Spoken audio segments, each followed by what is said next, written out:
소크라테스, 무지에서 진리를 걷다. 아테네의 괴짜, 기원전 5세기 아테네. 햇볕이 내리쬐는 아고라 광장 한복판에서 사람들이 물건을 사고 팔고 정치 이야기를 나누며 분주히 오가던 그곳. 그 틈에 유난히 이상한 한 사내가 눈에 띄었다. 허름한 옷차림, 맨발, 수염은 덥수룩하고, 그러면서도 그는 사람 하나를 붙잡고 질문을 쏟아내고 있었다. 당신은 정의가 무엇이라 생각합니까? 시장에서 질문하는 철학자. 이 남자의 이름은 소크라테스. 당시 아테네에서 이름이 알려진 이도, 학파를 만든 이도 아니었다. 그러나 그는 누구보다도 강한 존재감을 뿜어냈다. 왜냐하면 그는 묻는 자였기 때문이다. 아테네 사람들은 그를 괴짜라고 불렀다. 왜냐하면 그는 평범한 직업 없이 시장에 나와 사람들에게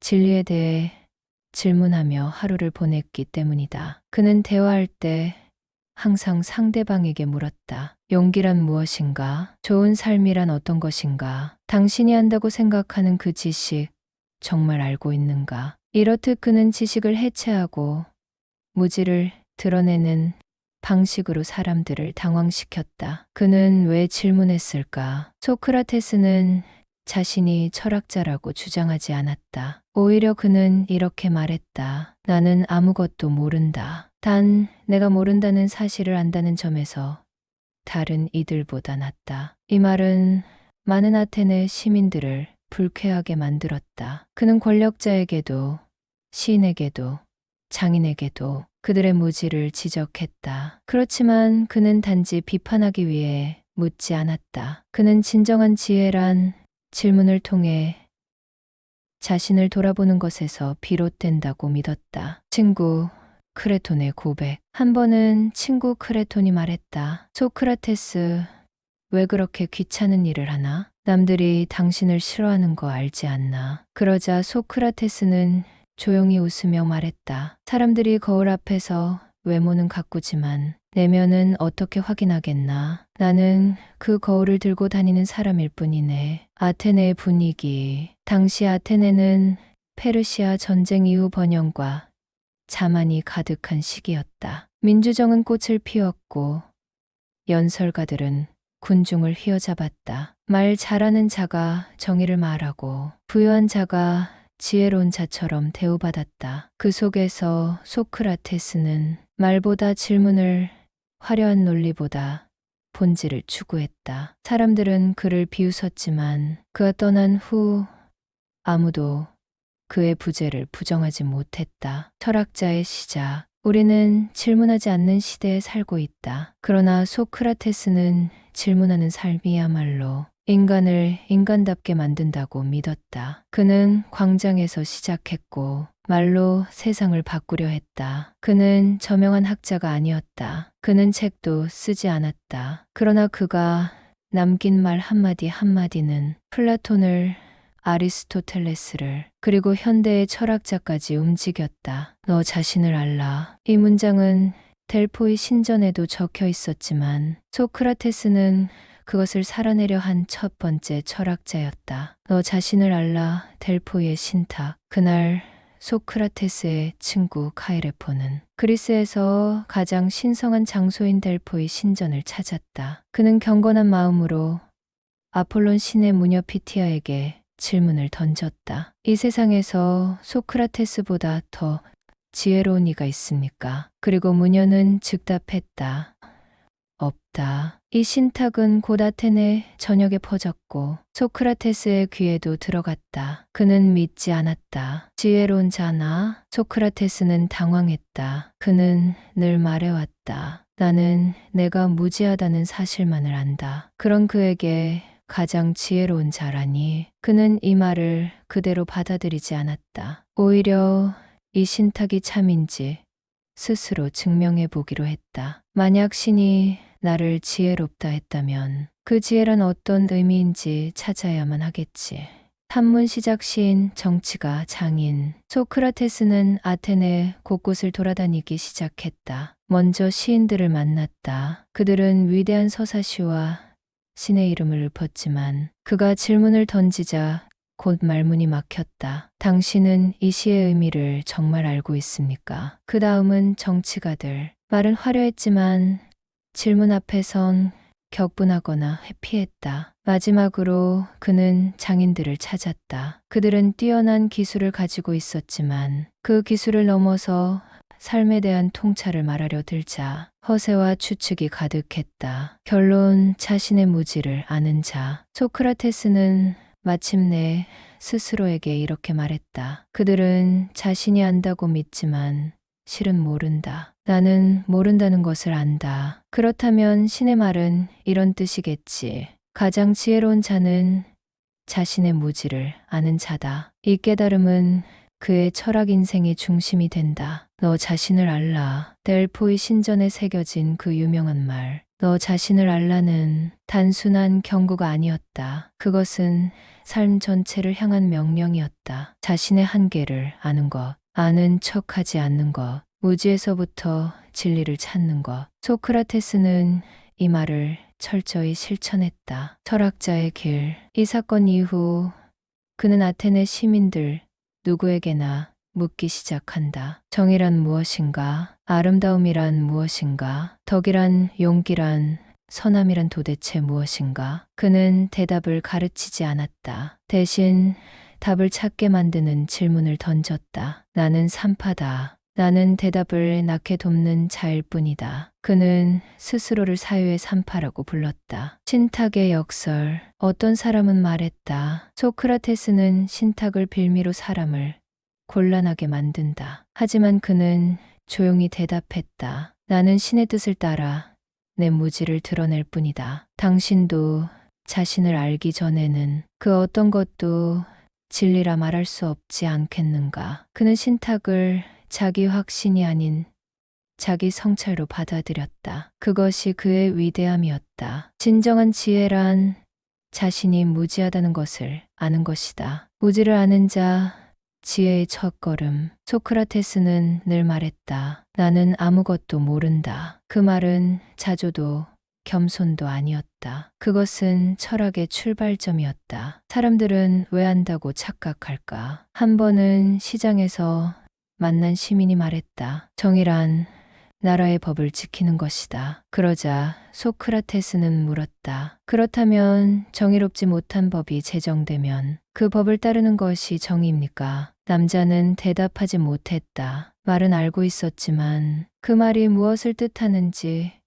곱씹어 본 적은 없었던 것이다. 소크라테스는 이러한 순간을 수없이 경험했다. 그는 알았다. 사람들은 모른다는 사실조차 모른다. 그러나 나는 그 무지를 알고 있으니 그 점에서 한 걸음 앞섰다. 무지는 결함이 아니라 시작점이다. 보통 사람들은 모른다고 말하는 걸 두려워한다. 약해 보이고 무식하다고 판단받을까봐. 하지만 소크라테스는 정반대였다. 아는 채 아는 자는 더 이상 배울 수 없다. 모른다고 말할 때 그제야 진짜 알미 시작된다. 그는 지혜란 무지를 인정하는 데서부터 시작한다고 주장했다. 그의 말은 당시 아테네인들에게 충격이었다. 무지를 드러낸다는 건 곧 자존심을 버리는 일이었기 때문이다. 철학은 질문에서 태어난다. 소크라테스는 가르치지 않았다. 그는 질문했다. 대화를 통해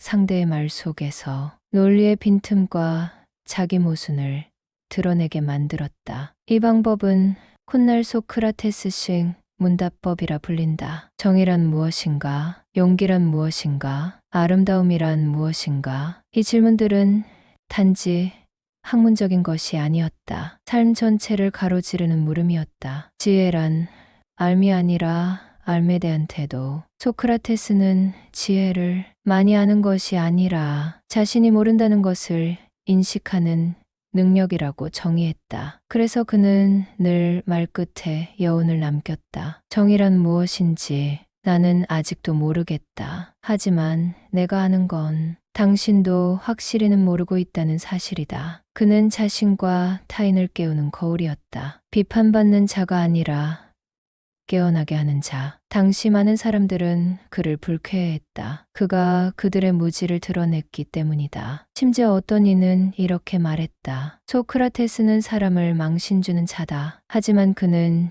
조용히 답했다. 나는 독사다. 신이 나를 아테네라는 말을 깨우기 위해 붙여놓은 그는 물어뜯는 자가 아니라 깨우는 자였다. 왜 지금도 그를 기억하는가? 오늘날에도 우리는 많은 지식을 가진 사람을 높게 평가한다. 하지만 소크라테스는 다른 시선을 줬다. 정말 아는가? 안다고 믿는 건 착각이 아닐까? 모른다는 걸 아는 순간 그때부터 삶의 진짜 문이 열린다. 이 질문들은 지금 이 순간에도 우리 삶의 기준을 흔들 수 있다. 무지를 아는 것, 그것이 첫 번째 지혜다. 철학자는 시장에 산다. 소크라테스식 대화법. 아테네의 아고라. 이곳은 사람들이 모여 장을 보고 정치 이야기를 나누고 세상 소문이 흘러드는 중심지였다. 그 한복판에서 허름한 옷차림의 맨발, 수염은 덥수룩하고 손엔 아무것도 들지 않은 사내가 있었다. 그는 소리를 지르지 않았다. 그저 조용히 누군가에게 말을 걸었다. 무엇이 좋은 삶일까요? 그 사람은 바로 소크라테스였다. 철학은 시장에 있어야 한다. 그는 학문을 연구하듯 철학하지 않았다. 책상 앞도 강의실도 아닌 사람들이 가장 분주한 곳에서 철학을 시작했다. 왜냐하면 그는 믿었다. 철학은 삶을 위한 것이다. 삶이 흐르는 그곳에 있어야 한다. 그래서 그는 아고라에서 정치가와 상인, 젊은이와 노인, 노예와 귀족에게 똑같이 물었다. 정의란 무엇입니까? 덕이란 무엇입니까? 당신은 지금 잘 살고 있다고 생각합니까? 소크라테스식 문답법 대화의 기술. 그는 결코 대답을 주지 않았다. 대신 묻고 또 물었다. 그 방식은 이렇다. 상대가 확신하는 개념을 물어본다. 그 개념 안의 모순을 드러낸다. 상대가 자신의 무지를 깨닫게 한다. 새로운 사유의 방향으로 인도한다. 이것이 삼파술이다. 소크라테스는 자신을 지혜를 낳게 도와주는 삼파라 불렀다. 대화의 효과, 자만이 깨지는 순간 그는 권력자에게도 물었고 학자에게도 물었고 심지어 우연히 마주친 젊은이에게도 질문을 던졌다. 대부분 처음엔 이렇게 말했다. 그런 건 나도 잘 알지. 하지만 10분 후 그들은 어딘가 불편해하며 뒷걸음질 쳤다. 왜냐하면 자신이 모른다는 사실을 처음으로 마주하게 되었기 때문이다. 대화의 공간은 곧 교육의 장. 그는 학교를 세우지 않았다. 책을 쓰지도 않았다. 오직 거리에서 대화만 했다. 그렇지만 그 거리에서 플라톤, 크세노폰, 안티스테네스 같은 제자가 태어났고 수천 년 후까지 살아있는 교육 방식이 남겨졌다. 소크라테스의 대화는 지식을 주입하는 게 아니라 사람 스스로 꺼내게 했다. 왜 사람들은 그를 두려워했을까? 그의 대화는 공격적이지 않았다. 그러나 사람들 속의 허위와 위선을 건드렸다. 누군가는 분노했고, 누군가는 창피함을 느꼈고, 누군가는 조용히 그의 제자가 되었다. 그는 말한다. 나는 독사처럼 사람들을 깨운다. 나는 잠든 이 도시를 흔들기 위해 존재한다. 왜 지금도 유효한가? 오늘날 우리는 SNS에서 떠도는 지식 조각, 빠르게 정리된 영상, 요약, 모두가 말은 하지만 묻는 사람은 없다. 소크라테스는 그 반대였다. 그는 말하는 철학자가 아니라 묻는 철학자였다. 그리고 질문은 지금도 여전히 유효하다. 나는 잘 살고 있는가? 내가 알고 있는 건 진짜인가? 정의 용기, 사랑은 무엇인가? 철학은 질문에서 시작된다. 광장에서 던져진 그 한마디가 한 사람의 삶을 완전히 바꿀 수도 있다. 젊은이들을 망치다 비판의 화살이 향한 곳. 어느 날 아테네 광장 한켠에서 열정적인 눈빛을 가진 젊은이들이 소크라테스를 에워싸고 있었다. 그는 조용히 물었다. 국가란 누구를 위한 것인가? 민주주의가 언제 독재가 되는지 아는가? 그 말에 누군가는 감탄했고 누군가는 불쾌함을 느꼈다. 그리고 며칠 뒤 그를 향한 익숙한 비난이 다시 들려왔다. 저자는 젊은이들을 타락시킨다. 왜 청년들을 망친다는 비난을 받았는가? 소크라테스는 아이들에게 술을 권하지도 않았고 풍속을 해치거나 폭력을 가르치지도 않았다. 그는 오직 생각하게 만들었을 뿐이다. 정의란 무엇인지,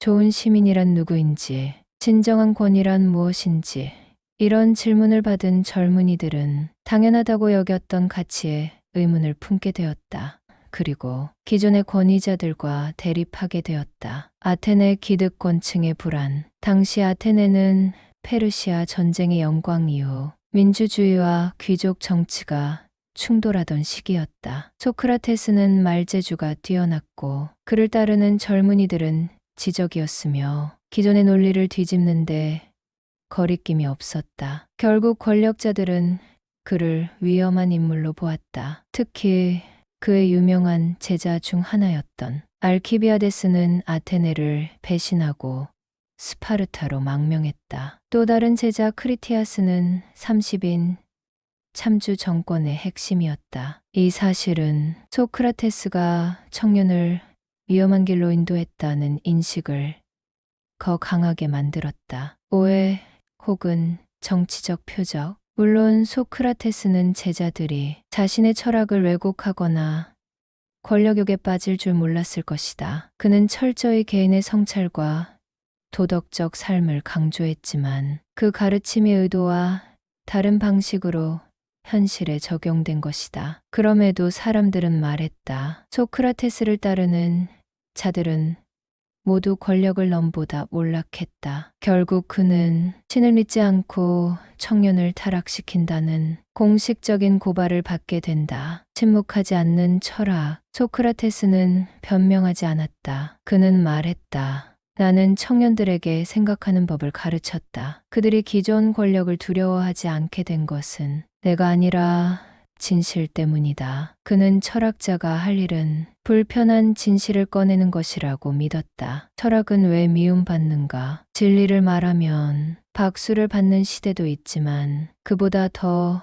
자주 벌어지는 일은 침묵을 강요받는 것이다. 소크라테스는 질문을 통해 사람들을 흔들었고 그것은 곧 질서를 위협하는 행위로 여겨졌다. 그러나 그는 이렇게 말했다. 내가 말하지 않으면 당신들은 스스로를 속인 채 살아가게 될 것이다. 지금 우리의 문제, 오늘날에도 불편한 질문을 던지는 이들은 미움을 받는다. 왜 우리는 이렇게 일하는가? 이 제도는 누구를 위한 것인가? 그 법은 정말 정의로운가? 이 질문들은 권력을 가진 자들을 불편하게 만들고 기존의 안정을 흔든다. 그러나 소크라테스는 말한다. 청년들이 위험한 게 아니다. 질문하지 않는 삶이야말로 진짜 위험한 것이다. 나는 젊은이들을 망치지 않았다. 그들은 스스로 눈을 떴을 뿐이다. 소크라테스와 플라톤의 만남. 어느 날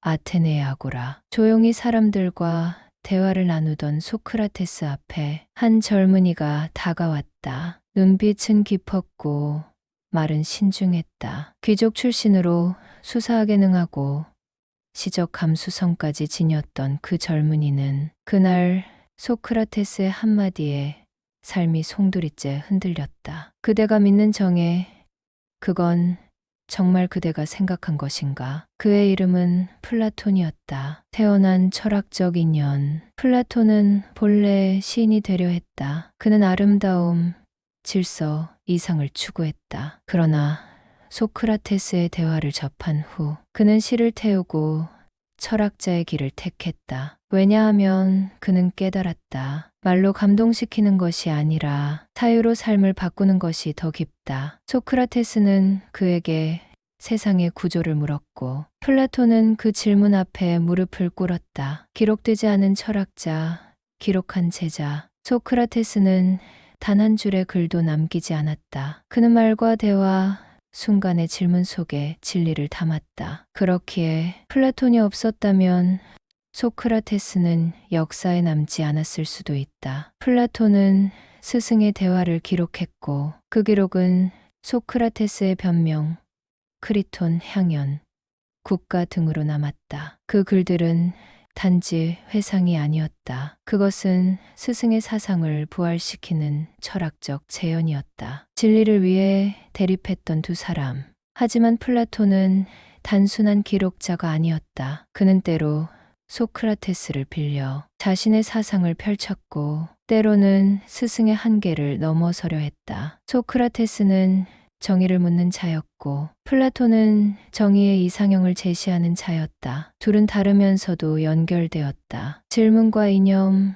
무지와 이데아, 그 연결점이 바로 그들의 철학이었다. 스승을 바라본 제자의 눈. 플라톤은 소크라테스를 가장 위대한 인간으로 묘사했다. 심지어 향연에서 그는 이렇게 말한다. 그의 얼굴은 사티로스 같고 마른 신과 같았다. 그는 소크라테스의 죽음을 지켜보았고 그 죽음을 철학의 부활로 만들었다. 플라톤은 아카데미아를 세웠고 그 속에 항상 스승의 목소리를 남겨두었다. 철학의 계승은 질문의 계승이다. 소크라테스는 질문을 던졌고 플라톤은 그 질문에 사상을 붙였다. 그리하여 철학은 단절되지 않았다. 아리스토텔레스로 스토아, 학파로 중세로 질문하는 전통은 끊임없이 흐르게 되었다. 모두가 스승의 죽음 앞에 침묵했을 때 플라톤은 펜을 들어 질문하는 사람의 존재를 영원히 기록했다. 지금도 묻는다. 오늘날 우리가 묻는 모든 질문. 정의란 무엇인가?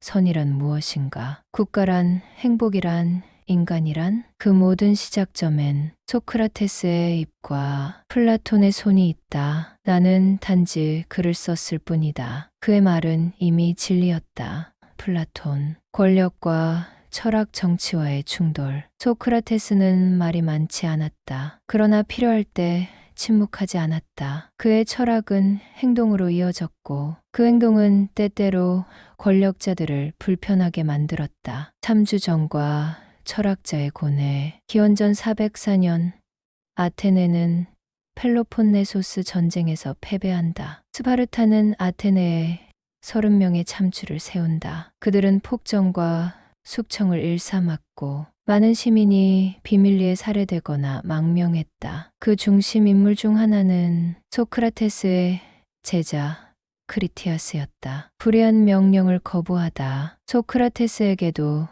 위험한 명령이 떨어졌다. 30인 참주 중 한 명이 그에게 말했다. 저반체제의 인사를 체포해와라. 그는 곧장 거부했다. 몸은 아직 살아있었지만 그 순간 그는 아테네에서 정치적 표적이 되었다. 그는 나중에 이렇게 말했다. 죽을지언정 내 양심에 어긋나는 일은 하지 않을 것이다. 민주정의 복귀와 철학자의 고립. 30인 참주가 몰락하고 민주정이 다시 세워졌을 때 사람들은 과거의 상처를 봉합하려 했었다. 하지만 소크라테스는 양쪽으로부터 미움을 받았다. 참주정 측에서는 배신자, 민주정 측에서는 독재자의 스승. 그는 정치와 직접 관여하지 않았지만 그의 철학은 모든 체제를 낯설게 만드는 힘을 가지고 있었다. 정치가 아닌 올바름에 충성한 자. 소크라테스는 정치인도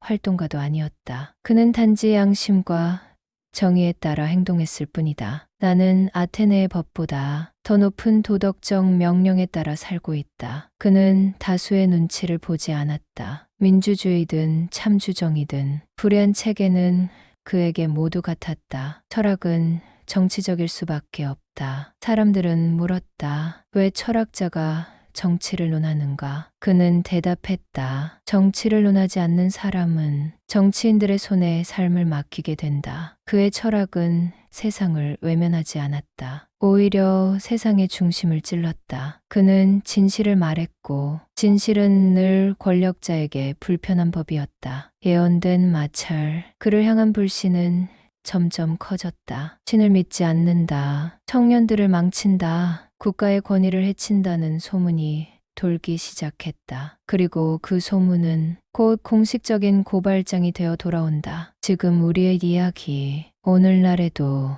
권력과 철학은 불편한 관계다. 질문하는 자, 의심하는 자, 말을 아끼지 않는 자는 언제나 불청객이다. 그러나 그 불청객 덕분에 우리는 진실을 마주할 수 있다. 나는 어떤 권력에도 충성하지 않는다. 오직 진실에 충성할 뿐이다. 신을 믿지 않는다. 소크라테스의 혐의. 기원전 399년 아테네 법정에 한 노인이 불려 나왔다. 그의 이름은 소크라테스. 고발자는 3명. 시인 멜레토스, 장인 아니토스, 웅변가 리콘. 이들은 공통적으로 외쳤다. 이 사람은 국가의 신을 믿지 않고 새로운 신령을 만들어 퍼뜨렸으며 젊은이들을 타락시켰습니다. 혐의 1. 국가의 신을 믿지 않는다. 소크라테스는 무신론자가 아니었다. 그는 오히려 신의 뜻에 따라 철학을 한다고 말하곤 했다. 그러나 문제는 그의 신개념이 기존의 신앙과 달랐다는 점이었다. 그는 제우스나 아레스 같은 의인화된 신들을 비판하며 신은 인간처럼 시기하거나 분노하지 않는다고 말했다. 이는 곧 기존 신화 질서에 대한 반역으로 받아들여졌다. 혐의 이 젊은이들을 타락시킨다. 이 고발은 오랜 시간 아테네 상류층이 준비한 공격이었다. 소크라테스의 대화법은 젊은이들로 하여금 기득권에 대한 비판 정신을 갖게 했고 그 결과는 때때로 체제에 대한 반감으로 이어졌다. 알키비아데스는 전쟁 중 아테네를 배신했고 크리티아스는 독재 정권의 핵심이 되었다. 물론 소크라테스는 이들의 행동을 지시하지 않았다. 그러나 사람들은 말했다. 그가 길을 열어줬다. 문을 열게 한 건 바로 그의 질문이었다. 진짜 이유는 철학 그 자체. 표면적 고발은 신앙과 교육이었지만 그 이면에는 더 깊은 두려움이 있었다. 질문하는 자에 대한 불편함, 기존 체제를 위협하는 사고방식, 진리에 대한 충성심이 권력보다 앞선 태도. 이 모든 것이 아테네 사회에겐 감당할 수 없는 존재였다. 소크라테스의 태도. 법정에서 그는 당당했다. 고개를 숙이지 않았고 변명 대신 진실을 말했다. 나는 신을 믿는다. 하지만 당신들이 믿는 방식과는 다르다. 나는 청년들을 타락시키지 않았다. 그들이 처음으로 생각하게 만든 것뿐이다. 그는 자신의 삶을 부정하지 않았다. 철학자에게 씌워진 죄. 철학자는 질문한다. 질문은 불편하다. 불편함은 위협처럼 보인다. 그래서 사람들은 때때로 질문 그 자체를 범죄로 만든다. 소크라테스는 그 첫 번째 피해자였을지 모른다. 지금 우리의 이야기. 오늘날에도 다르게 말하는 사람은 비난받는다. 기존 질서를 의심하는 사람, 새로운 기준을 제시하는 사람, 다수의 생각에 도전하는 사람. 그들은 쉽게 이단 혹은 문제아가 된다. 하지만 바로 그들이 세상을 한 걸음 더 나아가게 한다. 그들은 내가 신을 믿지 않는다고 말했지만 나는 오히려 누구보다 경외했다. 단지 그 신은 진리 그 자체였을 뿐이다. 철학자의 변명, 진실을 말할 것인가, 살 것인가. 기원전 399년 아테네 500명의 시민 배시몬 앞에 70세의 노인이 서 있었다. 그는 피고였고 또한 마지막 철학자였다. 소크라테스는 고개를 들고 말했다. 나는 여러분을 설득하려 하지 않습니다. 단지 진실을 말하려 할 뿐입니다. 변명하지 않은 변명. 그가 한 연설은 결코 살기 위한 말이 아니었다. 그는 슬프게 호소하지도 않았고 감정에 기대지도 않았다. 내가 오늘 이 자리에 선 것은 세상의 철학이 무엇인지 증명하기 위함입니다. 그는 고발자들을 비난하기보다 자신이 살아온 철학자의 길을 조용히 증언했다. 나는 젊은이들을 타락시키지 않았다. 그는 말했다. 내가 누군가를 타락시켰다면 그의 가족은 왜 나를 비난하지 않는가? 정말 많은 제자들이 법정에 나타나 그를 변호했다. 그 중에는 귀족도 있었고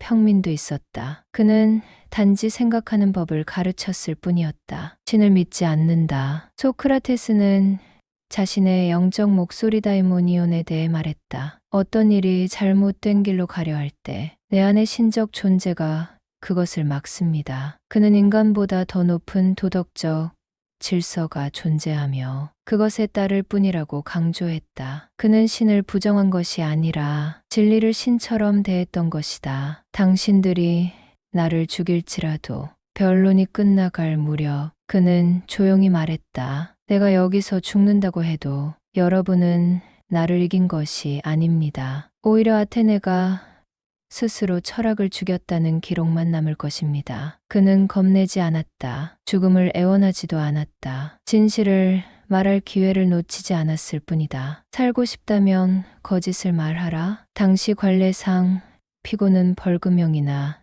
추방형을 제한할 수 있었다. 많은 친구들이 살고 싶다면 겸손하게 제안하라고 충고했다. 그러나 소크라테스는 이렇게 말했다. 나는 아테네를 깨운 죄밖에 없다. 내가 받아야 할 형벌은 추방이 아니라 올림픽 승자처럼 공공의 식사를 받을 특권이다. 그는 살기 위해 거짓을 말하지 않았다. 철학은 생존보다 중요하다. 소크라테스에게 있어 삶이란 도덕적 진실을 따르는 행위였다. 그렇기에 그는 외쳤다. 나는 살기 위해 말하는 것이 아니라 올바르게 살기 위해 말하는 것이다. 그는 죽음을 선택한 것이 아니라 삶의 의미를 선택한 것이었다. 지금 우리의 이야기, 오늘날에도 우리는 매일 묻는다. 진실을 말할 것인가, 침묵할 것인가, 불이익을 감수하면서도 올바르게 살 것인가, 정의는 설득으로 가능한가, 아니면 침묵 속에 묻히는가. 소크라테스는 우리에게 대답하지 않는다. 대신 질문을 남긴다. 어떤 삶이 가치 있는 삶인가? 나는 그것을 묻는 자로 살았고 그 질문을 끝까지 품은 채 죽을 것이다. 유죄 판결, 민주주의의 그림자 속에서 아테네 법정, 기원전 399년 배심원 501명 중 280명이 유죄에 221명이 무죄의 손을 들었다. 그 결과 소크라테스는 사형이라는 판결을 받았다. 그는 담담했다. 놀라지 않았다. 오히려 법정을 바라보는 눈빛은 깊고 맑았다. 다수결로 결정된 죽음. 아테네는 직접 민주주의의 도시였다. 시민들은 토론했고 투표했고 정치에 적극 참여했다. 그러나 그날 민주주의의 이름으로 진실을 말한 한 사람을 죽이기로 결정했다. 이것이 바로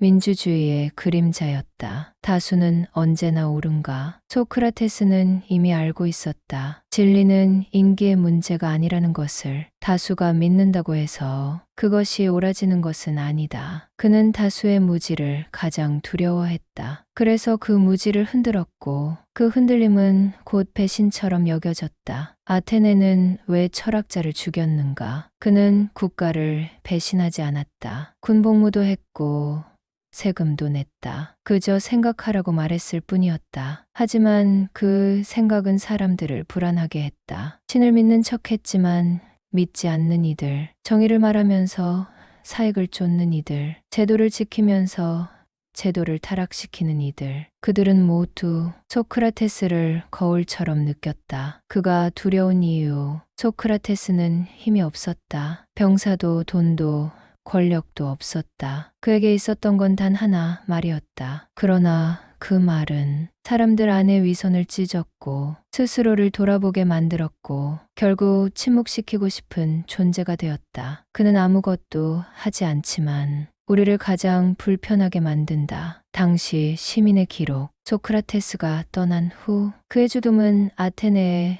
오랫동안 죄책감을 남겼다. 수년 뒤 고발자 멜레토스는 암살당했고 시민들 사이에서도 우리가 철학을 죽였다는 목소리가 퍼졌다. 플라톤은 이 사건 이후 정치에서 완전히 손을 떼었고 대신 이상국가의 필요성을 주장하게 된다. 소크라테스는 죽었지만 그의 사상은 아테네를 넘어 세계로 퍼지기 시작했다. 지금 우리의 이야기, 우리는 지금도 투표를 하고 다수를 따르고 여론을 따른다. 하지만 질문해야 한다. 이 결정은 진리인가?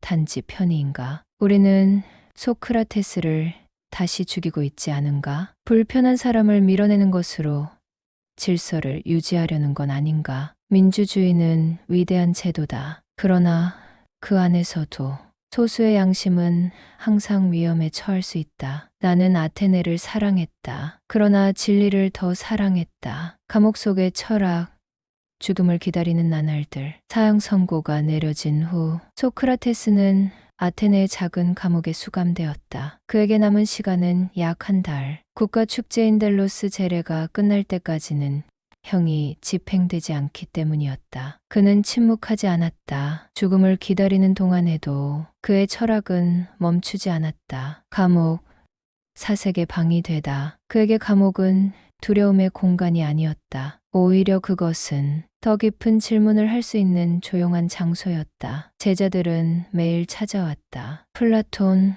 크리톤, 아폴로도로스. 그들은 울었고 분노했고 때로는 제안을 했다. 스승님, 돈을 모았습니다. 당신을 탈옥시킬 준비가 되어 있습니다. 그러나 소크라테스는 고개를 저었다. 정의란 법이 아니겠는가? 제자 크리토는 애원했다. 법이 틀렸다는 것을 세상에 증명해야 하지 않습니까? 당신의 죽음은 철학의 손실입니다. 그러나 소크라테스는 오히려 크리톤에게 질문을 던졌다. 정의는 다수의 분노를 피하는 것인가? 아니면 올바름에 따라 사는 것인가? 그는 탈옥이 또 다른 불이라고 보았다. 법이 잘못되었다고 하여 그 법을 어기면 자신의 일생을 부정하는 것이라 여겼다. 철학자는 언제 죽음을 두려워하지 않는가? 소크라테스는 말했다. 죽음이란 무엇인가? 영혼이 몸에서 벗어나는 것. 철학자는 그 순간을 준비하며 살아온 자들이다. 그는 육체에 대한 욕망에서 벗어났고 죽음은 오히려 해방이라고 여겼다. 플라톤은 그의 평정을 이렇게 묘사했다. 그의 말은 여느 때와 다름없었고 그의 얼굴은 아무런 두려움도 없었다. 남은 시간, 남긴 말들. 소크라테스는 제자들과 대화하며 마지막까지 어떻게 살아야 할 것인가를 물었다. 그는 아이를 가진 제자에게 이렇게 조언했다. 자녀에게 무엇을 남기려 하는가? 재산이 아니라 질문할 줄 아는 습관을 남겨라. 또한 아폴로도로스에게는 내가 죽는다고 철학이 사라지는 것은 아니다. 철학은 불꽃이 아닌 불씨다. 지금 우리의 이야기, 우리도 언젠가 죽음을 맞이한다. 그 앞에서 우리는 묻는다. 지금까지의 삶은 올바른 길이었는가? 나는 나 자신에게 떳떳한가? 두려움이 나를 지배하고 있는가? 소크라테스는 말한다. 죽음을 두려워 말라. 진실 없이 사는 삶이야말로 진짜 죽음이다. 나는 죽음을 준비하지 않았다. 나는 언제나 삶을 준비해왔을 뿐이다. 마지막 대화, 영혼의 불멸을 말하다. 감옥의 마지막 날, 소크라테스는 침대에 앉아 있었다. 그를 둘러싼 건 울고 있는 제자들이었다. 하지만 정작 당사자인 그는 웃고 있었다. 그대들이 나를 위해 울기 전에 내 말에 귀를 기울여다오. 그가 마지막으로 꺼낸 주제는 죽음 이후의 영혼이었다. 죽음이란 영혼의 해방. 소크라테스는 이렇게 말했다. 죽음은 두 가지 중 하나다. 첫째, 모든 것이 끝나는 영원한 잠. 둘째, 또 다른 삶으로의 여행. 그는 후자를 믿었다. 즉, 영혼은 육체와 분리되어도 존재하며 죽음은 단지 거처를 옮기는 일이라고 본 것이다. 철학자는 육체보다 영혼을 돌보는 자이다. 그러니 죽음은 철학자에게 축복이다. 영혼은 어디로 가는가? 플라톤의 파이돈에 기록된 이 대화에서 소크라테스는 다음과 같이 설명했다. 의로운 자의 영혼은 신들이 있는 맑고 고요한 세계로 향하며 탐욕과 거짓에 물든 자의 영혼은 다시 태어나 시험받는다. 그는 육체의 속박된 욕망을 경계하며 순수한 이성의 삶을 강조했다. 영혼은 불멸하며 진리를 탐구하는 자에게는 더없이 소중한 것이다. 사랑, 지혜, 영혼의 관계. 그는 말한다. 영혼은 본래 지혜를 사랑한다. 그래서 철학은 지혜를 사랑하는 것이다. 소크라테스에게 철학이란 영혼의 원래 상태를 기억하고 되찾는 회상의 과정이었다. 죽음을 앞둔 지금 그는 삶보다 더 넓은 세계를 바라보고 있었다. 제자들의 눈물, 그리고 평정. 제자들은 울었다. 크리톤은 떨리는 목소리로 말했다. 스승님, 그래도 죽음이 두렵지 않으십니까? 소크라테스는 미소 지으며 대답했다. 나는 두려움을 진실로 몰아냈다. 죽음은 나를 삼키는 것이 아니라 내가 진리를 향해 나아가는 순간이다. 그의 담담함은 죽음이 철학자에게 무덤이 아닌 이행임을 보여주었다. 지금 우리의 이야기. 오늘날 우리는 죽음을 감춘다. 말하지 않고 보지 않으려 한다. 그러나 소크라테스는 죽음을 삶의 마지막 질문으로 삼았다. 나는 잘 살았는가? 내 영혼은 맑은가? 다음 삶을 맞을 준비가 되어 있는가? 그는 삶과 죽음 사이를 잇는 다리 위에서 가장 맑은 대화를 남겼다. 나는 죽음이 아니라 불의한 삶을 두려워했다. 이제 나는 떠난다. 여러분은 남는다. 누가 더 나은 길을 가는지는 오직 신만이 알 것이다. 소크라테스, 파이돈에서 독배 철학자의 마지막 순간. 델로스 제례가 끝나고 국가의 사형 집행이 허가되었다. 감옥의 새벽, 간수는 떨리는 손으로 독배를 건넸다. 그 속엔 치명적인 독약, 사이클라멘 엠록. 소크라테스는 잔을 받아들었다. 주저함 없이 조용히 말했다. 자, 이제 그만 떠날 시간이 되었구나. 나는 죽음으로, 너희는 삶으로. 누가 더 좋은 운명을 가졌는지는 아무도 모른다. 주변은 울었고 그는 웃었다. 제자 아폴로도로스는 주저앉아 통곡했다. 플라톤은 기록한다. 내 생애에서 그보다 더 평온하게 죽은 사람은 없었다. 소크라테스는 조용히 잔을 입에 댔다. 한 모금, 또 한 모금. 죽음은 점점 발끝부터 올라왔다. 피가 식고 감각이 사라졌고 몸이 얼어가듯 천천히 움직임을 멈췄다. 마지막 부탁. 그는 마지막 순간 크리톤을 불렀다. 크리톤, 우리가 아스클레피오스에게 빚진 수탈기 있다. 꼭 갚아주게. 제자들은 놀랐다. 왜 하필 죽기 직전에 수탈을 언급했을까? 그 말은 이렇게 해석된다. 삶이란 병이며 죽음은 신이 주신 치유다. 이제 나는 치유받았으니 신에게 감사의 제물을 바쳐야 한다. 죽음은 그에게 해방이자 회복이었다. 철학의 완성은 죽음인가? 소크라테스에게 있어 삶이란 올바름을 실천하는 일, 그리고 영혼을 맑게 준비하는 과정이었다. 죽음은 그 사유의 끝이 아닌 정점이었다. 나는 죽음을 준비한 것이 아니라 죽음을 통해 삶을 완성한 것이다. 그는 단 한 번의 흔들림 없이 철학자로 살았고 철학자로 죽었다. 지금 우리의 이야기. 죽음은 누구에게나 두렵다. 하지만 소크라테스는 묻는다. 당신은 왜 죽음을 두려워하는가? 그것이 고통이기 때문인가? 아니면 미지의 세계이기 때문인가? 우리는 그의 질문 앞에서 삶을 다시 돌아본다. 죽음을 대면하는 자의 태도는 곧 그의 삶이 무엇을 위해 존재했는지를 보여준다. 두려워하지 마라. 죽음은 영혼이 진리로 돌아가는 길이다. 철학은 죽지 않았다. 플라톤의 사명. 소크라테스가 독배를 마신 날, 플라톤은 현장에 없었다. 그는 병으로 인해 감옥에 오지 못했지만 그날 이후 그의 삶은 완전히 달라졌다. 철학은 죽지 않았다. 죽은 것은 철학을 감당하지 못한 도시일 뿐이다. 그는 조용히 칼을 들지 않고 펜을 들었다. 철학의 유언을 기록하다. 플라톤은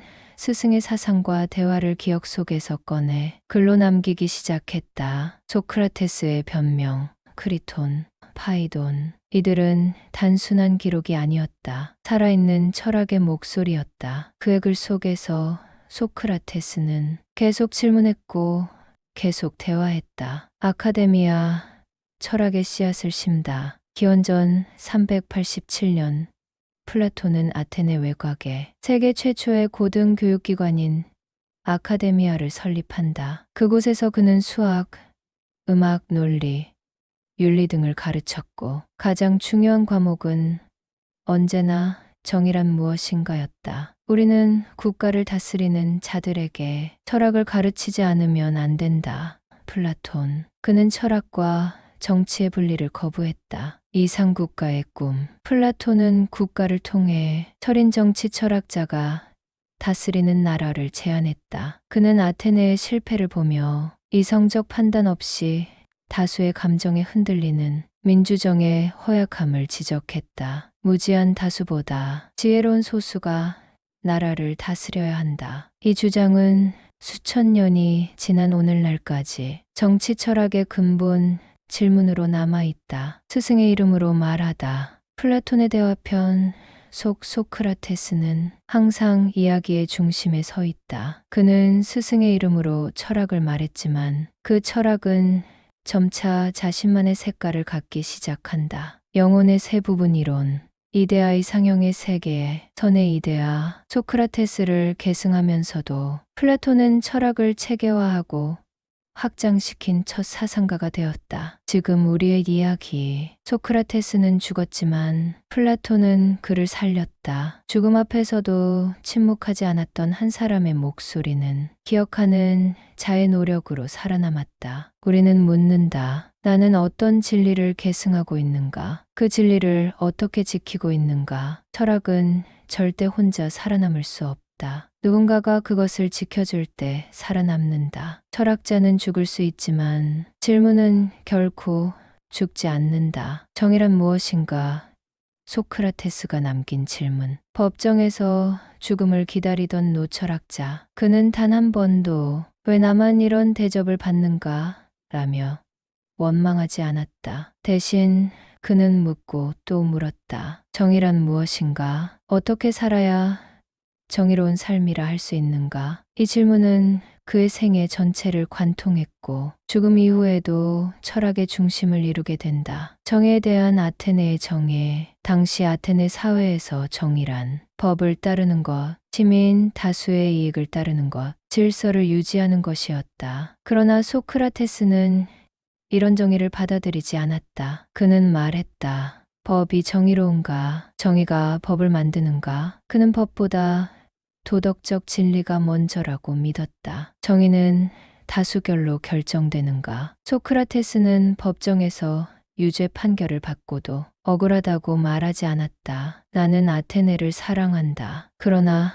정의를 더 사랑한다. 그는 민주주의의 결정조차 무지한 다수의 감정일 수 있다고 보았고 그 감정이 정의를 보장하지는 않는다고 주장했다. 즉, 정의란 다수의 뜻이 아니라 올바름에 대한 충성이었다. 정의로운 삶이란 무엇인가? 소크라테스는 말로만 정의를 논하지 않았다. 그는 자신이 실천하는 삶이 정의를 증명하길 바랐다. 법을 어기지 않고 죽음을 받아들인 것, 도망치지 않은 것, 죽음 앞에서도 불의를 택하지 않은 것. 그에게 정의로운 삶이란 진리에 의해 움직이는 삶, 그리고 자신의 양심에 책임지는 삶이었다. 플라톤의 국가와 정의의 철학. 제자 플라톤은 스승의 질문을 이어받아 국가에서 이렇게 묻는다. 국가에서 정의란 무엇인가? 정의로운 인간은 어떤 사람인가? 플라톤은 정의를 영혼의 세 부분 이성,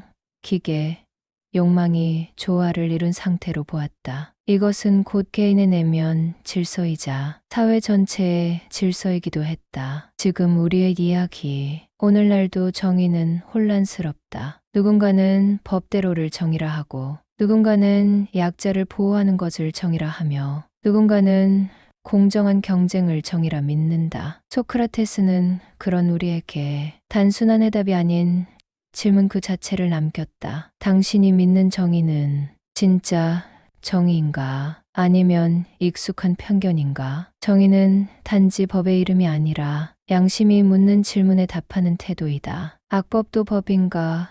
크리톤과의 마지막 논쟁. 감옥의 새벽. 제자 크리톤은 조심스레 문을 열고 들어섰다. 스승님, 시간이 없습니다. 우린 충분한 돈과 도움을 준비했습니다. 오늘 밤 당신을 탈출시킬 수 있습니다. 소크라테스는 조용히 미소 지었다. 자네의 우정에는 감사하네. 하지만 나는 떠나지 않겠네. 이렇게 시작된 두 사람의 마지막 철학적 논쟁. 그 주제는 바로 악법도 법인가? 크리톤의 주장 죽게 둘 수 없다. 크리톤은 호소했다. 사형은 부당하다. 법정은 감정에 휘둘렸다. 탈출은 정의를 위해 싸우는 것이다. 당신은 죽어서는 안 됩니다. 당신은 나라를 사랑했고 진리를 따랐습니다. 법이 틀렸다면 거부하는 것도 정의입니다. 그의 눈엔 눈물이 고여 있었다. 소크라테스의 반론법과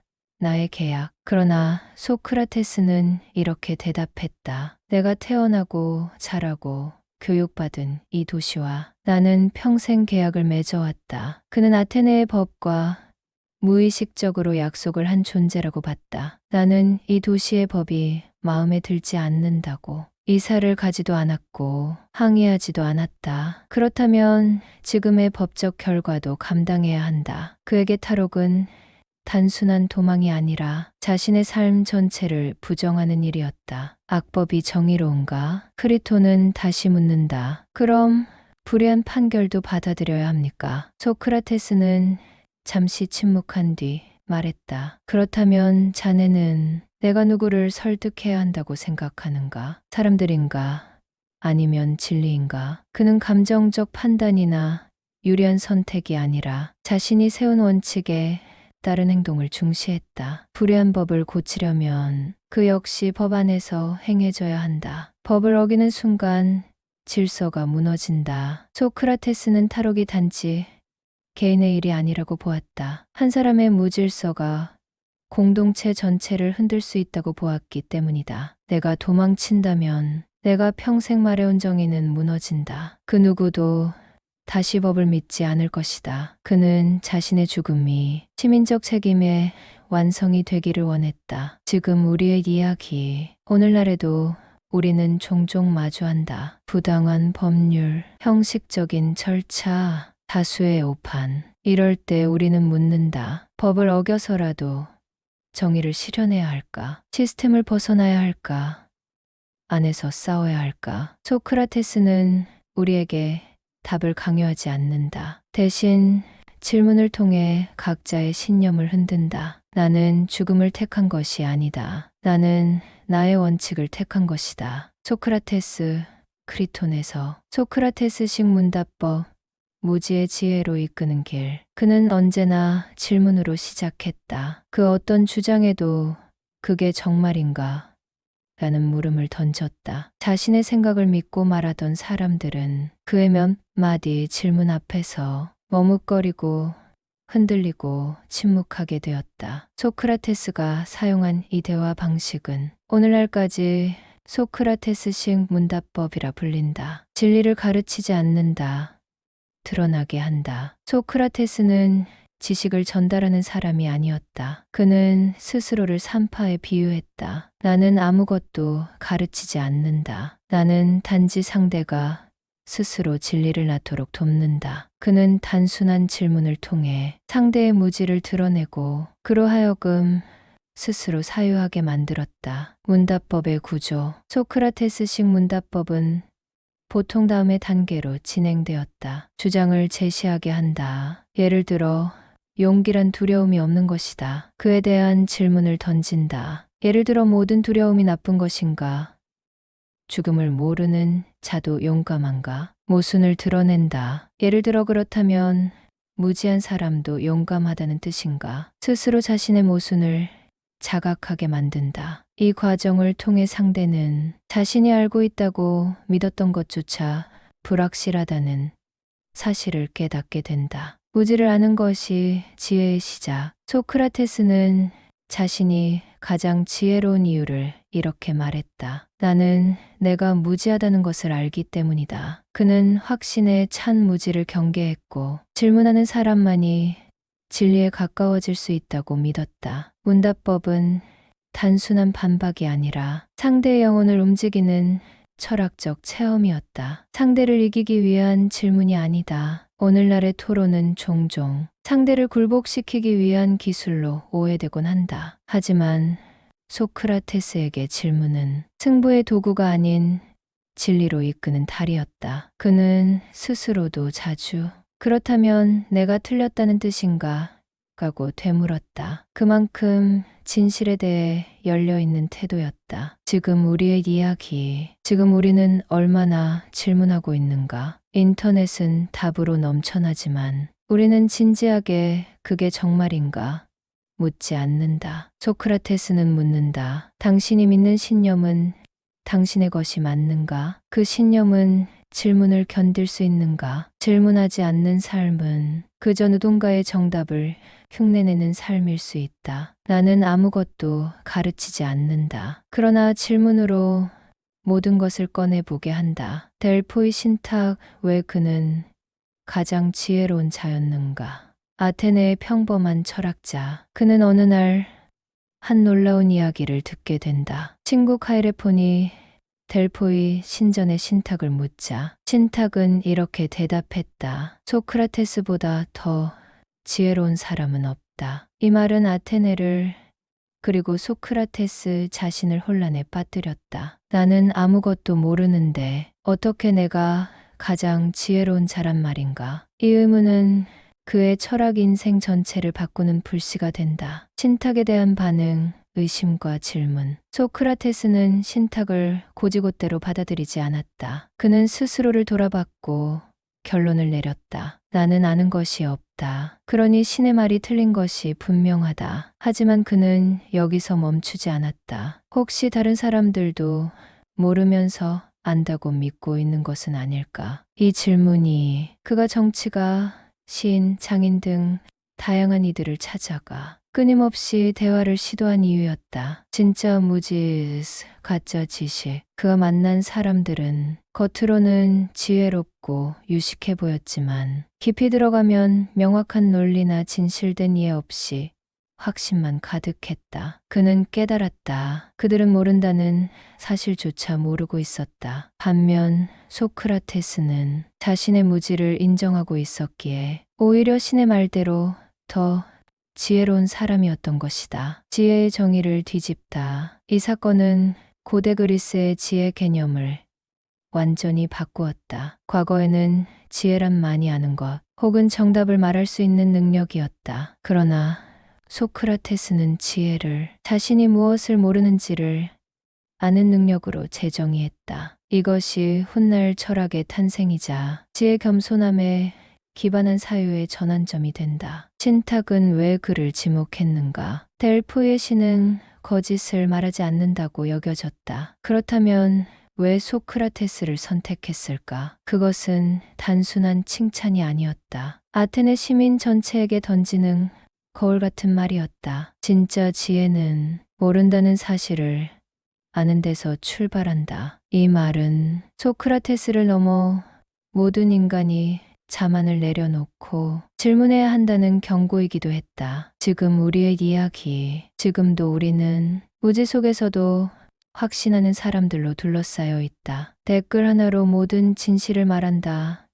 믿는 사람들, 한 문장으로 세상을 판단하는 사람들, 알지 못하면서도 아는 체하는 우리 자신. 소크라테스는 우리에게 묻는다. 당신은 정말 알고 있는가? 아니면 아는 듯 행동하는가? 가장 지혜로운 자는 자신이 지혜롭지 않다는 것을 아는 자다. 소크라테스의 죽음 이후 철학은 어떻게 전파되었는가? 기원전 399년 소크라테스가 독배를 들고 생을 마감한 날, 철학은 죽은 듯 보였다. 그러나 그것은 끝이 아니었다. 스승은 갔지만 질문은 남았다. 그가 남긴 질문과 사유 방식은 그를 따르던 수많은 제자들의 마음속에서 불씨처럼 살아남았다. 철학의 분화, 세 갈래의 길. 소크라테스의 제자들은 그의 죽음 이후 서로 다른 길을 걷게 된다. 이후 철학은 세 갈래로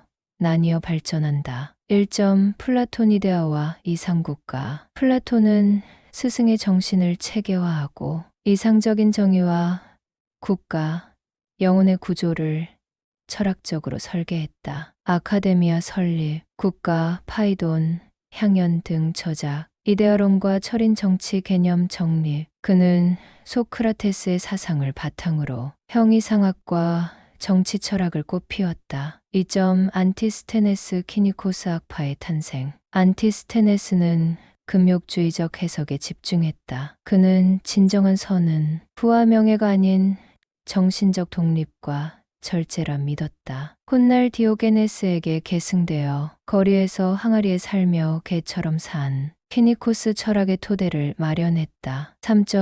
아리스토텔레스 경험과 논리의 철학. 플라톤의 제자 아리스토텔레스는 스승의 형이상학을 비판적으로 계승하며 현실 세계의 관찰과 분석에 집중했다. 그는 윤리학, 정치학, 생물학, 논리학 등 다양한 영역을 개척하며 철학을 학문 전체의 뿌리로 만들어냈다. 철학은 학교가 되다. 소크라테스는 무지를 자각시키는 자였고 그의 제자들은 그 사유를 각기 다른 방식으로 제도화했다. 플라톤의 아카데미아, 아리스토텔레스의 리케이온, 키니코스 철학자들의 광장 강연. 철학은 이제 개인적 질문이 아니라 공공의 담론이 되었고 교육과 정치, 윤리의 중심에 서게 되었다. 그러나 그 누구도 소크라테스는 아니었다. 제자들은 스승의 질문을 계승했지만 그 누구도 소크라테스처럼 살지는 못했다. 그는 끝까지 질문했고 끝까지 원칙을 지켰으며 끝까지 책임을 졌다. 그는 가르치지 않았고 지배하지 않았으며 단지 살아있는 질문으로 존재했다. 지금 우리의 이야기, 우리는 종종 철학을 지식으로만 생각한다. 하지만 소크라테스는 철학을 살아가는 방식, 태도의 문제, 질문의 힘으로 보았다. 지금 나는 진리를 위해 어떻게 살고 있는가? 그 질문은 여전히 유효하다. 스승은 사라졌지만 그가 남긴 대화는 아직 끝나지 않았다. 철학의 길을 걷는 모든 이에게 왜 지금도 우리는 소크라테스를 기억하는가? 기원전 399년 아테네의 한 노인은 독배를 들었다. 그리고 묵묵히 죽음을 받아들였다. 그로부터 2400년이 지난 지금 우리는 여전히 그 이름을 기억한다. 소크라테스. 그는 저서 하나 남기지 않았다. 권력을 갖지도 않았고 학교를 세우지도 않았다. 그런데도 그는 모든 철학의 시작으로 불린다. 왜일까? 1. 그는 지식이 아니라 질문을 남겼다. 소크라테스는 지혜를 주장하지 않았다. 오히려 끊임없이 나는 모른다고 말했다. 그가 말한 지혜는 무지를 자각하는 것이었고 그가 남긴 유산은 질문하는 용기였다. 너 자신을 알라. 그 단순한 문장이 2000년 철학의 출발점이 되었다. 2.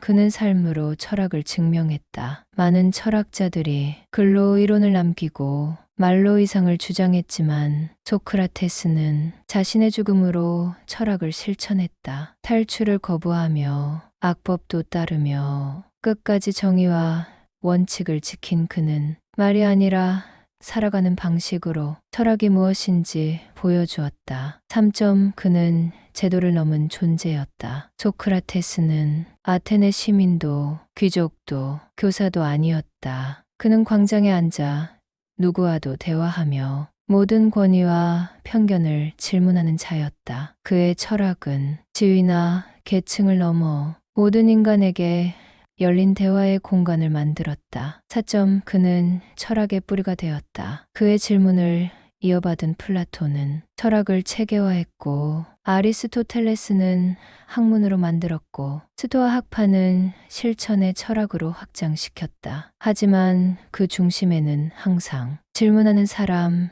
소크라테스가 있었다. 그는 철학 그 자체였다. 철학이 되기 이전의 철학, 물음이 되기 이전의 물음. 지금 우리의 이야기, 우리는 지금 답에 집착하는 시대에 살고 있다. 정답을 알고 싶고 빠른 정보에 익숙해졌고 질문은 종종 비효율이라 불린다. 그러나 소크라테스는 질문하는 인간만이 인간다울 수 있다고 말했다. 질문하지 않는 삶은 성찰되지 않은 삶이며 그런 삶은 살 가치가 없다. 나는 철학자라서 죽지 않았다. 나는 인간이었기 때문에 질문했기 때문에 죽었다. 그는 죽었지만 그의 질문은 여전히 살아있다. 우리의 마음 한가운데에서, 우리의 선택 앞에서, 우리의 삶의 이유 속에서